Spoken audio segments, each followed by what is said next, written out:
Alright, Johnny, man, you're looking good, mate. You're looking good. Weird guy that killed us in the Halloween special. Thanks for making it. Thanks for killing us as well. And Lloyd, cheers for coming, mate. Cheers. Fuck's sake. Best games of the year? Best games of the year. Best games of the year.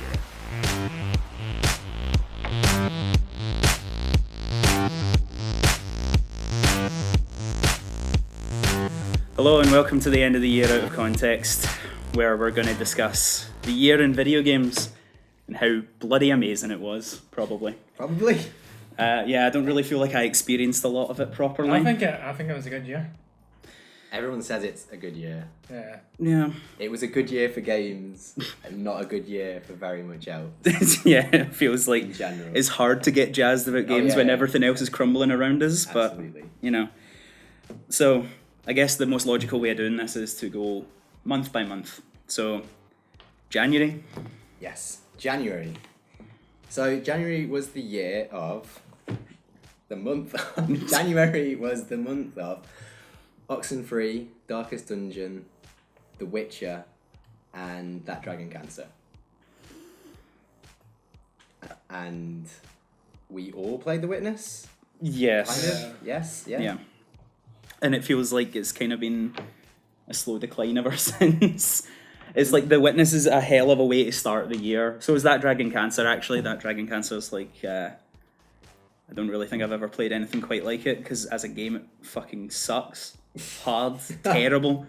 But as a story, as a way of like making you feel something, it's quite spectacular. And that's quite unlike you to actually like a game that is a shit game.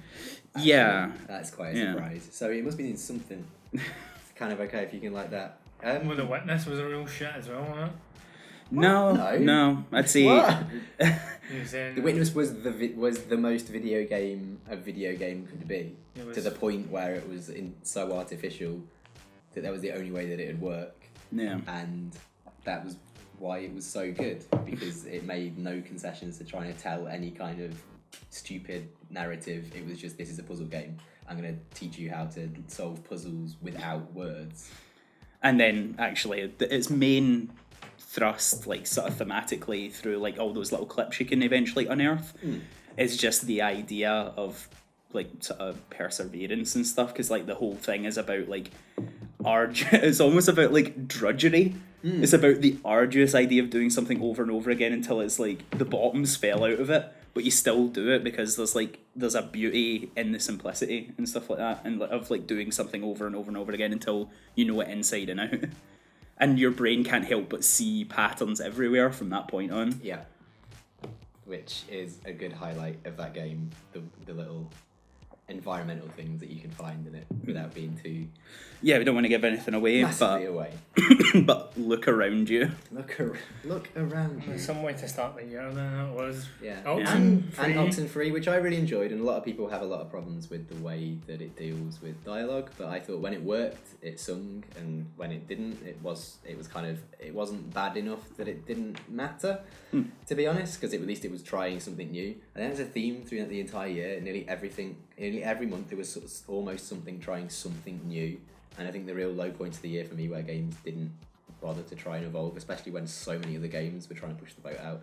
Because The Witness, everyone criticised it for just being like Myst, but then it turned out to be absolutely nothing like Myst. Yeah. Because Myst is just pointless obfuscation. About. Yeah, exactly. Whereas in The Witness, it's a fucking panel. It's not like, what do I need 6 logs, and one of them has to be in the shape of a boat.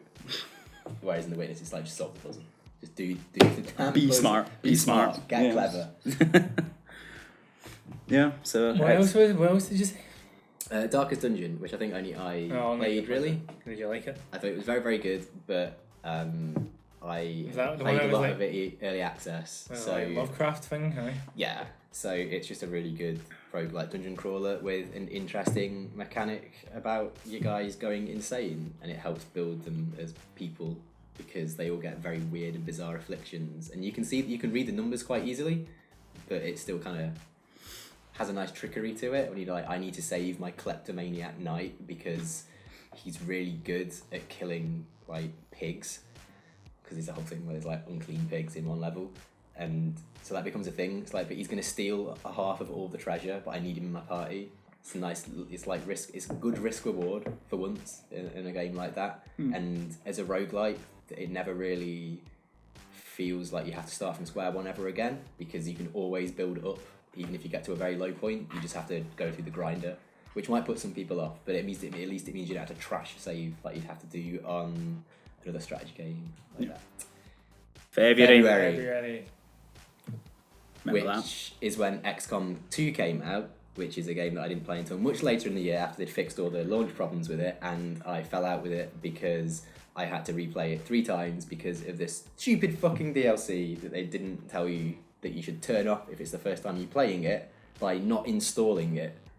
So it installed with my copy, and it introduces enemies into the game that are made for veteran players, and it meant that I kept failing. They were just expecting people, like the hardcore people who were playing that fucking XCOM mod. The Long War, which I've played, but Yeah. that breaks after a certain point. They were expecting day people just to jump straight in. Yeah. With it. Because it was the Long War people were brought on board to help with it, and you can really tell because it's a much more compelling campaign. I thought it looked good, but I don't have a PC to play Yeah. that type of stuff. So But at the same time, it's not one of the games where you just come to somebody's house and just play it for Yeah. like I was doing at your house with XCOM. You managed to get decent chunks tore out of it though. But I got a laptop that can play XCOM, so I go for that. you could probably bump, if you got XCOM 2, you could bump it down to minimum and probably get by on if it. I'm lucky. Yeah. yeah. But also February was the month of Firewatch Firewatch. and Superhot. Let's talk about Firewatch first. Yes, because at least someone's played that. Yeah. Firewatch, I think, I don't know, like it feels like it had a lot going on that kind of is hampered by the fact that it's a game, which is kind of, it sounds a bit counterintuitive after just saying like I'm okay with that Dragon Cancer, but like that Dragon Cancer has like a really relatable, potent story at its core. Not relatable because I've had a child that's died of cancer, but it's incredibly human. Firewatch feels like something that only a 40-year-old who's going through a genuine crisis could maybe relate to. And again, it's a human story and stuff, but there's convoluted shit added into it that's almost feels completely superfluous to make up a game. Like, it feels like it kind of got in its own way a little bit, weirdly enough. Are we going to tip the hat to other people? Because I think Chris Franklin's video on it was really good about how it was a game that didn't have closure in it. I thought it was a really interesting idea because I think the lack of closure is actually quite relatable as a concept. And it's especially good because games are obsessed with being finished, and Firewatch's story remains very much unfinished. Which, God, if you call that a spoiler, it has an ending. It's an ending of uncertainties, which is more interesting in games which are obsessed with you finishing them and then maybe starting them again. Talk about the ending if you want. I know, just I can always Put do. spoilers. You know what Yeah, people yeah. are like. Just put spoilers in them. My problem with the ending is the fucking trek. Yeah. Like the fact that like you've got the ending, which admittedly was quite effective. Like that idea of like it felt like it was building to some big like Hollywood-esque catharsis, and then kind of nothing happens. But then you have to also right after that moment go through one of the most tedious gameplay sections imaginable just to get the game over screen, basically, just to get to the end of the game. It's just, skipping ahead a little bit, because I don't want to talk about it too much to anyone who's played it, but Virginia at least taught you that you can edit walking sections, and it wasn't perfect with it. And I didn't really like Virginia that much, but like Brendan Chung, who does Quadrilateral Cowboy and stuff like that, editing works in video games if employed effectively, and the problem is in Firewatch, when it is used, it's good. Yeah. It cuts to new days are very clever and advancing the plot, but then boring quiet sections that could have been sped up is really weird. They don't know that. Overall, I like Firewatch more than you, I think, but it was nice to see it finally come out because Chris Remo's art was really, really nice. I think it's Chris Remo, or was it Ollie Moss? Remo might have done the soundtrack. I don't know. The art and the soundtrack were lovely. It was way more mature in the real sense of the word mature than game stories often tend to be, and it's very much a game for people that are coming up to 30 and like X-Files and Twin Peaks. So it was like hook, line and sinker, I guess. And I guess we can't really talk about Superhot because I think people only really played the demo here. Yeah. Did you ever play the full game? No, absolutely I heard it had some good stuff in it, and I keep meaning to get around to it. But again, conceptually, it did something that no other game had done before. Yeah. Which is interesting as well. So that's 2 months, and 2 games have done things that other games haven't done before. Yeah. It's a 3 games already, so that's a really strong start to the year. Was that February? Anything That's else? the month that was February, yeah. So I guess we're on to It's a strong. It's January and February. How we Already rate- a how we rate- massively how we strong rating- start. How are we Yeah, rating the yeah. year so far? Well, what would you say? I'd give it a strong 7 to a middling 8. What would you say was the? I What would you say was the Whitest game? teeth Would you say was the game of the month for January? The Witness. The Witness. What in this game? Can't, as much as I fucking loved Oxenfree, because again, like Firewatch, it was laser guided to my heart. The Witness is just, I can't even. It might even be the best game of the year, with the caveat of there's a couple of games that we haven't played. What about February? What would you pick out of all that? Well, I only played Only way Firewatch, you so I can have say to say Firewatch. Firewatch. Really big releases. Yeah. I mean, I can see XCOM 2 growing on me if I give it some distance and go back to it, and Superhot looked right up my street as well. But I don't know, find the time to play it, find the money to play it as well. Should we do March? March. Right, go. So in March, I don't think any of us played anything apart from Hyper Light Drifter.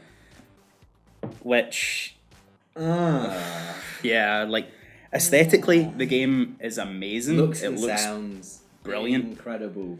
However, yeah. almost everything else is wrong with it. It was On an almost fundamental level at launch, and maybe slightly better later on when it hit a good frame rate cap, which was really important for it, unfortunately. Hyper Light Drifter, right? It's one of these things that suffers badly from a I wanna be Dark Souls. I want to be Dark Souls. It's the Souls-like, but it kind of drops the ball where like all the other Souls games fucking work. The Souls games work for a reason. Hyper Light Drifter just doesn't. It's the top-down isometric kind of style. Doesn't There's quite work for a it. bunch of technical stuff that with this isometric thing that I don't like the fact that, which is I don't think you can really level it just at Hyper Light Drifter, but the dodge, not being able to phase through things really throws me, and it also means that you stick on terrain that you shouldn't, because it's isometric and terrain shouldn't be like that. It should be like that. Whatever.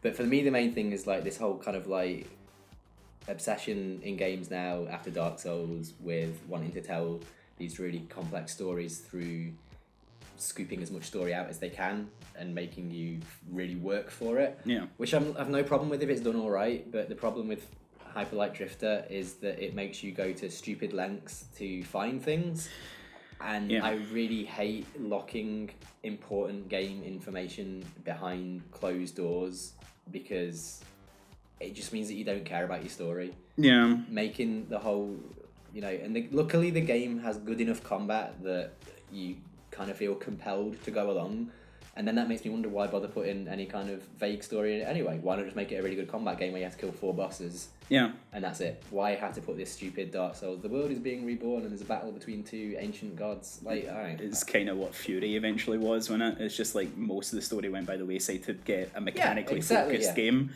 And even the aesthetic gets a little bit better, I'd say, for Fury. Like, I like that aesthetic more than I like Hyper Light Drifter's aesthetic. Andy's got lucky with that. Hyper Light Drifter came out on the 31st of March. Oh, I didn't say it was March. Come on. It was March. Yeah. Was anything else? I seriously think it was just We completely missed it in February, Stardew Valley, which came out. A lot of it, but there was a lot of that about that, but wasn't there? Oh yeah, people were There jazzed. was a lot of that. When you admit that yourselves back in the game, you know what I mean? People, every cunt bought it when it came out, didn't they? Because it was only like £15. Yeah. Yeah, it was cheap, and it was you like bought it, right? it was Yes. yeah. You bought it. I bought I've it. got Oh it. shit! Did we all play it? Yeah, we all played it. It was one of those games that, like, I guess it was meant to be a replacement for people's equivalent of Harvest Moon or like Animal Crossing or some shit like that. But it had like diminishing returns, something fierce, because I think I was done with it about like 5 or 6 hours in. All I've got here is Broforce, which was free in PS4. Yeah, we got it for free, and I still didn't like it. Put the laptop on the table because you're going to be using it, aren't you? No, I'm not.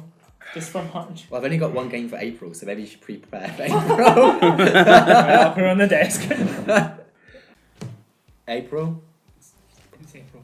March was weak, man. Jeez. Yeah. Apparently well, April isn't up to much. April's not up to snuff either. That's why we We've got another real indie darling disappointment in April. Go. Gungeon. Oh. Have you watched John's review? Go and watch John's review. Go watch Gon's review now. Right, you watched it, right? So Too long, didn't read. It's not good at all. Like at all. It's John, but what John fundamental. But what John's saying is, it's really annoying having. There's all the games are about building yourself up, but wasn't you said you couldn't get to that? There wasn't any. The thing that makes a lot of these sort of styles of roguelites, is that you are normally trying to like iterate on a build. Your build is getting better and better as you sort of unlock more and more items and stuff. Item interaction in Gungeon is pretty much non-existent. You get a gun that shoots a big rainbow, and you might get a passive item that like maybe adds like a damage multiplier to it, but it doesn't like split the beam or make it home more or anything like that. That's inherent to the gun. So interactions between abilities were lacking, and then when it actually got down to it, it's so fucking hard because you're constantly putting resource crush.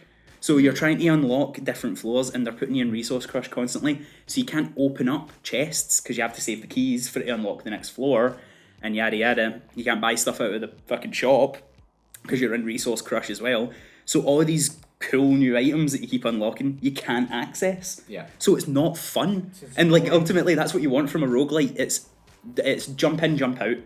You just want to play it for like maybe half an hour, 45 minutes, maybe an hour, and you want to like unlock something cool and see how it affects your build, and then stop and then play it again some other day. It doesn't encourage that. It's just a grind. And again, it was another fucking Dark Souls game. Yeah. With its story and stuff, which is fine. I really like the fact that people online thought it was Gungeon, like like slime, and it was like. It's about guns. Yeah, it's like a big bullet. The Gungeon's shaped like a giant bullet. Yeah, and people are like, Gungeon? Yeah. Oh, I thought it was Gungeon. That was April. That was April. Dark Souls 3 was in April. Oh, what? Oh, yeah. Dark Souls 3 was April. April. Sorry. Jesus. Just cut that bit out. It's fine. I've got it in the book. I've got it in the book. And that was April.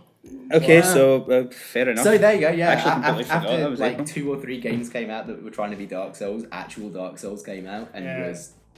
Well, people didn't like the second one, so they weren't expecting anything. Yeah, but Bloodborne also like set Didn't they people's get expectations high. Did they get it out real quickly as well?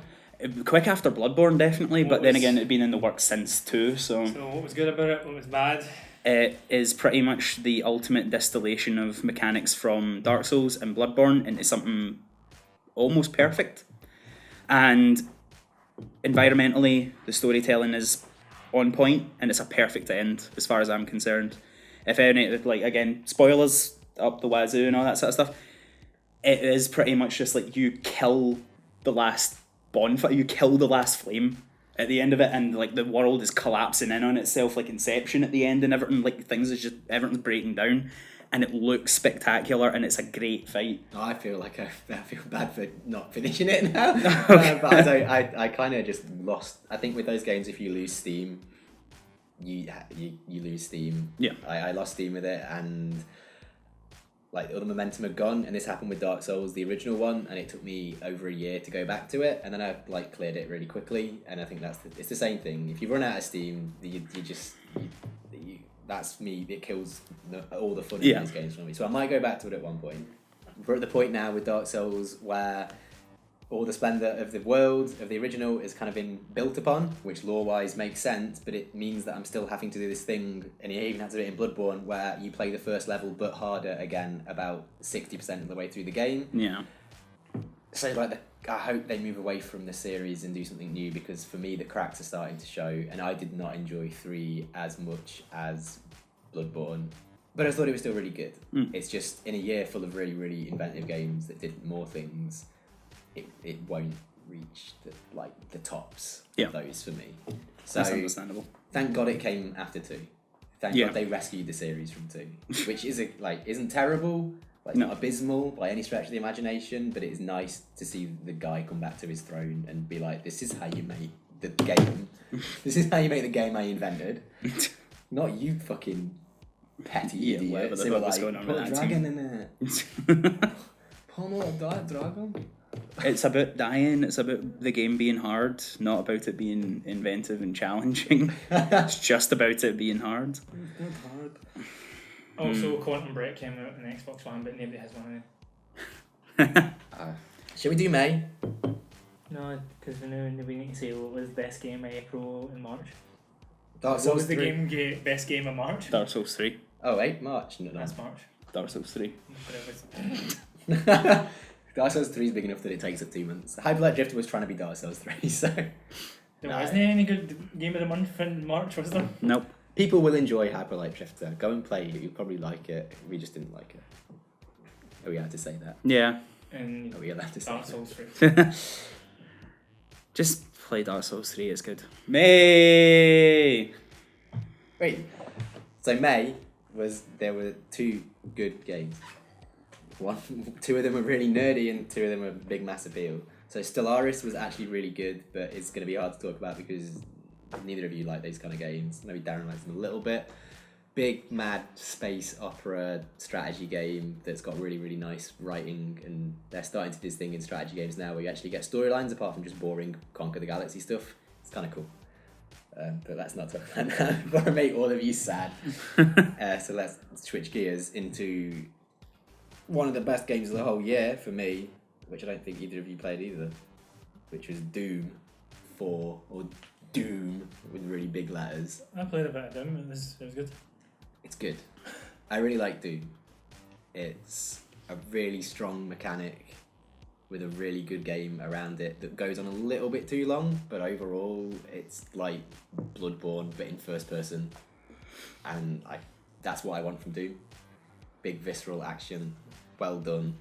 It felt like Doom. Yeah, it felt like finally it was Like Doom and classic it felt Doom like game Doom. where you just keep running forward. But then the closer you analyse it, it's actually not really like the old Doom, and that's where its strength lies, in that it's able to take that old feeling and translate it into a modern game, which is something that so many first-person shooters can't do. They can't make first-person shooters feel relevant in the year that they're released in. In current year. Then they do that with Wolfenstein as well. Yeah, well that's it. Kind of Wolfenstein was actually really good as well, but Doom is really tight and really, really good. And talking about it too much is going to be pointless because everyone knows it's really smart. Pac-Man, did they bring that back as well? They tried to. Do you remember the Xbox 360 Pac-Man game? They did the Championship Edition, which was actually good. Actually, yeah. Yeah. Which was okay. We've That was... fallen into Darren's trap of him doing a shit joke at our expense. I'm not doing any joke. And then the other gun game that came out this month was all of our personal favourite gun game. It was Overwatch. I like to Overwatch. I thought it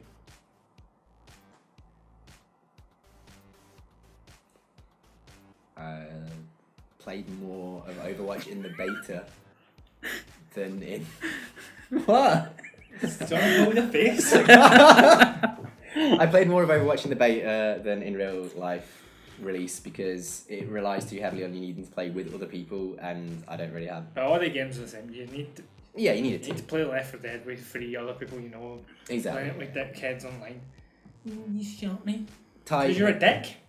It's like Team Fortress 2 in that you can really easily read the game and everything makes sense and works really fucking well. It's just not for me this year. You hate it. I really do. I hate it so much.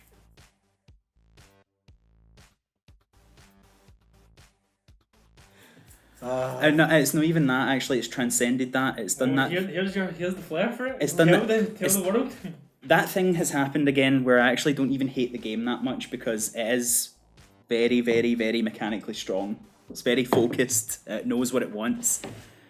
However, I hate the fans of Overwatch. See the people who play Overwatch and draw fucking cartoons of like Diva farting in Gracie's face or whatever it is that they're doing. The angel lassie, whatever the fuck her name is, and like fucking jerking off Soldier 76 or whatever. Like, I don't know what the fuck is wrong with you people, and I don't understand why this why is all so terrible. And also, why does the game have to be so annoying as well? Why do the characters all have to make annoying catchphrases all the fucking time instead of just playing the game? It's that typical... They're shooting each other to death! It's a franchise. What are they fucking making catchphrases at each other for? It's that typical Blizzard annoyingness where their charm is like kind of... It was their entire franchises are based on Games Workshop. And it was just them like not being able to kind of translate British grimness into, so they made it kind of cool. And it was you're right. All the characters they're well designed from a visual standpoint, so that you can recognize them instantly on the battlefield. And then they dilute that with all the fucking cosmetics, like Team Fortress did. And they are all fucking irritating as hell. And they're all total fantasies. And it's just kind of, I don't know, you gotta at one hand commend them for making them so readable and all varied, and at the same time, why did you have to get that shit Cockney voice? Yeah.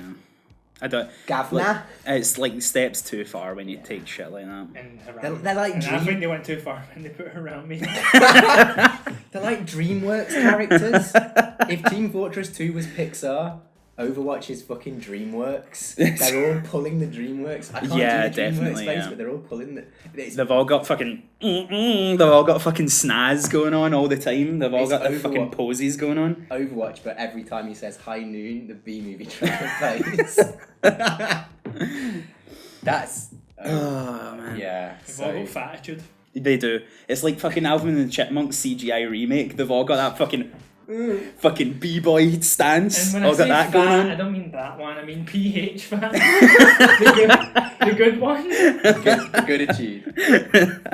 And that's the thing. You're right about the fans and the fan art. It's relentless. Yeah. And it really detracts from the bits where it's really fucking good. Like there was someone who just totally out of the blue did like just them hanging around in just regular clothes, and it looked really good. But then you get a deluge of the rest of it. But I don't get that. They wouldn't hang about. They're all trying to kill each other. That's their entire recitative is killing each other. It's art though. No, it's art, isn't it? Fart, more like. Giving artists an excuse to make interesting stuff Nice. is cool, but it is relentless, and I can't deal with it myself either. This is a problem with our media. You're gonna see Bugs Bunny getting white tone. It's been happening for years. I know that's not specifically my problem. It's John. I think your problem is it's the amount of fucking effort. I could get a bit of paper and draw Bugs Bunny being white tone or Bart Simpson getting white tone, and I only put like 10 seconds effort in it. These people take fucking hours to draw this stuff. You just think, how good would your fucking art be if you did not filth with video game characters? Also in May was the release of a really shoddy strategy game that was terrible for months, and I played recently and is actually fantastic, and I might have to talk about it for hours. And everyone's gonna be bored shitless, but it's Total Warhammer, which is the absolute pure distillation of me as a 12-year-old sitting in my dad's, reading the Skaven rulebook and desperately wanting to play a good Warhammer video game, and I only had to wait 17 years. But Jesus, it's like playing the tabletop game digitally, which is all anyone has ever fucking wanted from a Warhammer video game, and it's here, and it's actually genuinely fantastic. And it's one of those rare things where it perfectly taps into both nostalgia and good game design, which is so rare. Like, Games Workshop is a property that has always come out with fantastic design stuff, and for it to not be in games properly has always been... I don't like the Blizzard stuff. It's knockoff Warhammer for me. It's fucking knockoff Warhammer. These fucking stupid orcs from Warcraft. Get them. Give me the fucking Gorka Morka orcs, the Cockney orcs who ask for teeth and stuff like that. I love it. I totally adore Total Warhammer, and it came out of nowhere. I just got it in a sale, and it was done. It was perfect. I love it. I'm a mark. I love Total Warhammer. So that's May then. That's May. Anything else? Well, what was the best game of May? We're all gonna have to. We kind of don't really have one because what happened? What happened? What happened in May again? I got so Stellaris, Doom, Overwatch, Total Warhammer. What was the worst game? Well, Doom was good. Doom was great. Like, yeah. We can all agree Doom was really good. Yeah, it was Doom was good. Well, you might have to stop the video there because Uncharted 4 was in May. Right, so Uncharted 4. The Uncharted 1 was crap. That goes straight in the table. Straight in the bin. Yeah. The second one, was that bad? I can't even remember. It was the same. It was the same game. I think it had massive improvements. Amazing moments of set pieces strung between by the numbers shoot 'em gameplay. Is how I remember And I've it. never played the third one. No. Same. Yeah, never Yeah, played so it. that's It's a why. bit in a desert. It's meant to be quite good, or a plane. And it's the bit for the James Bond, Timothy Dalton James Bond film where he's falling out of a plane. Cargo plane. Yeah. Yeah. It's License to Kill, I think. That's exactly where it's You from. know. Yeah, that's why we've not bought it. So all these all these fucking Metacritics, best game ever pressed. It isn't. I can't understand how a game as massive as Uncharted 4 can come out to such huge acclaim. Uncharted 4. When it's just Yeah. seems to be just the same thing. Yeah. And it just feels like a real disconnect between I don't know, is it expectancy? Was there not enough in May? May seemed like a really good month for me. And then Uncharted 4, I don't know. It's hard to talk about it without having played it. I do want to play it, but I didn't like the other two. So what they're gonna have to really knock it out of the fucking park. And I just don't think I had a grapple hook.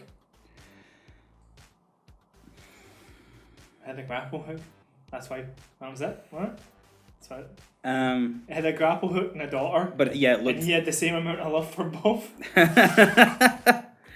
It looked very, very good. Apparently, that's what everyone was always jazzing themselves about. It's just like, man, look how good this game looks. I like the idea. How does it that play? Does it change anything? No. It's just a continuation of the I like it series. when games look good, and I like the idea of a game being a Sunday morning matinee. But for me, Uncharted has always just been like the new Tomb Raider game. It's just grew up and realised that just mowing cunts down was not that fun, which might sound contradictory, considering I really love Doom.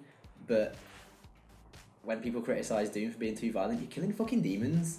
They're like objectively bad. They're from fucking hell. Well, The guys in Uncharted might have families they're all and wives. they're all mercenaries, but aren't they? That's how you get past that. And They're still people. and Yeah. they sell You might not respect them, but they're still people. and they put poison in milk for school children. Sorry. No, that's... Do you know how it ends? Did Nathan Drake has a sword fight or some shit in a burning boat, and there's gold everywhere? I think. It probably looks fucking great, Yeah, but something like that. Anyway, it's not enough anymore. Oh, okay, so June.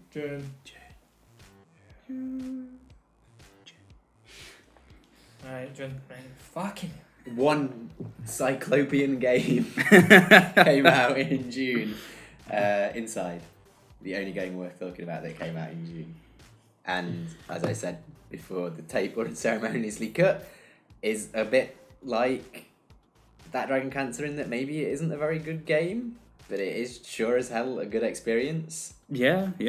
There's some interesting puzzle work with the mind control stuff, but it's like few and far between. It's mostly about the atmosphere, the design, like the environmental design and all that jazz. I've already covered this in a He's video. covered it here. I wonder if we can get it. It's good. Inside's really good. Inside is very good. It's very good. Again, momentum is a real issue for me because it really relies on it, and it has two really big moments where it stalls because of the puzzles. Yeah. And I just feel like I know they took a lot out of the game because that's their kind of philosophy. Is they cut swathes from the game. Like apparently over 60% of Limbo was cut before it hit market. And I just feel like maybe they should have fine-tuned it a tiny bit harder. It feels like nitpicking because it's one of the most cinematic and like immersive and inviting games that really gets inside you.